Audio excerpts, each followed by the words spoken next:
एक छोटे से शहर में एक पुराना मकान था जो बहुत ही डरावना था। लोग कहते थे कि उस मकान में एक भूत रहता है जो रात में निकलता है और लोगों को डराता है। एक रात एक युवक उस मकान में गया और एक कमरे में बैठ गया। वह युवक बहुत ही साहसी था और उसे भूतों से नहीं डरता था। जब वह युवक उस कमरे में बैठा था तो उसने एक अजीब सी आवाज सुनी।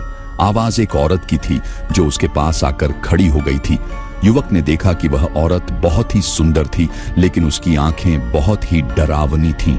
वह औरत युवक के पास आकर खड़ी हो गई और उससे कहा, तुम मुझे नहीं देख सकते।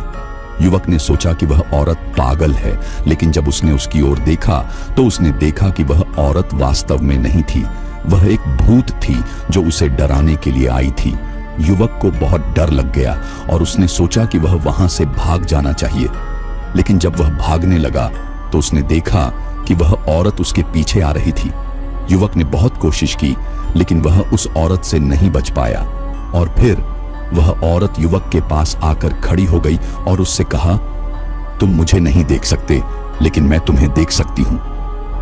युवक को पता चल गया कि वह औरत वास्तव में उसकी पत्नी थी जो कुछ साल पहले ही मर गई थी।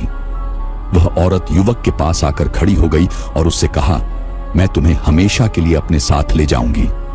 और फिर युवक को कुछ नहीं दिखाई दिया और वह हमेशा के लिए उस औरत के साथ चला गया। लेकिन अगले दिन लोगों ने देखा कि युवक का शव उस मकान में पड़ा हुआ था और उसकी आंखें बहुत ही डरावनी थीं।